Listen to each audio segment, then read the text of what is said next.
boys burdened to ride the bare backs of vessels who offered their bellies. To men she has swaddled and carried to float with no cherries, sandwiched by the thickness of life like peanuts and no jellies. You see, I can see his steps like jellies as he leaves who he had never cleaved to make acquaintance with his new cellies. Black men spitting seeds out of the shell into dark slums with no sun to flower. Black boys raised to cower when bullets devour. Yet the color of the hand pulling the trigger was ours.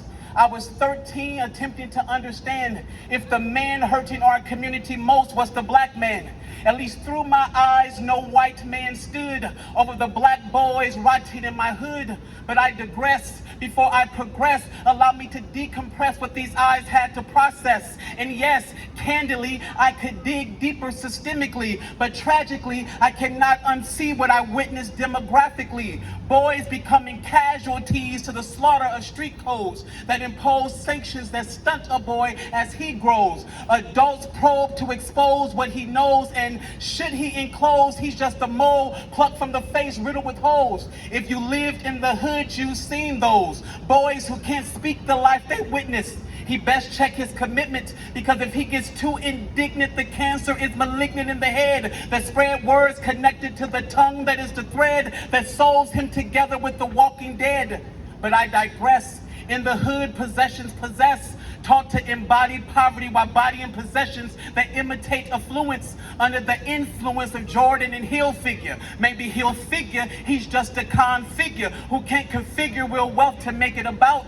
Instead, he survives in the hood, he dreams to get out. But clout leaves him stout, while drugs leave him slouched, while gangs leave him vouched, overdosing on temporal riches that rush throughout. But I digress. A true hood nigga could care less. But I must confess, nigga is not the way I want my sons addressed. They say in the hood it's understood that we can make bad names good, but nigga never made me feel good. Nigga never made me feel like royalty, like being called a king could. Nigga never came with the endearment you claimed it to be a term of. Nigga should fit the black man like the OJ glove, over fingers improperly shoved, because if nigga doesn't fit, then nigga we must acquit. Bury it in the grave next to his friend, which is the nigga visiting the ER at his end. But as suspected, the word nigga was more protected than the niggas who selected it as a title directed towards any nigga confined in the hood that lacked connected.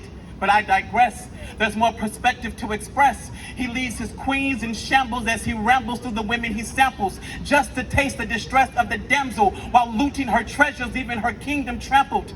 He calls it his democracy because there's always a choice to dwell within his mediocrity, not seeing the hypocrisy that he owns, preaching how black men can rise while abusing their black wives at home. A man with black sons mentally recording how to haul the dishonesty he installs before his sons are even able to crawl. The gall it takes to relate that black women are angry after all, and not identify yourself as the source that tripped her to her fall.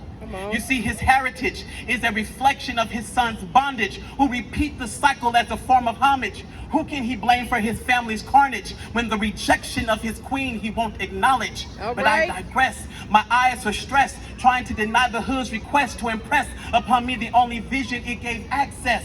It wasn't until I was older that I saw the more excellent picture, understanding that this hood was not the predictor. It was not the trap that kept me from obtaining more.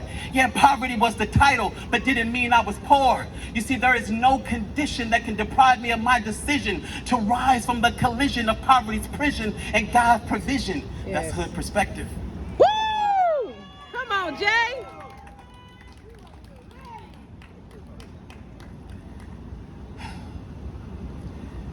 I'm learning how my brother is to be kept, how to be his tissue for the tears left unwept under the covers of the bed in which he slept,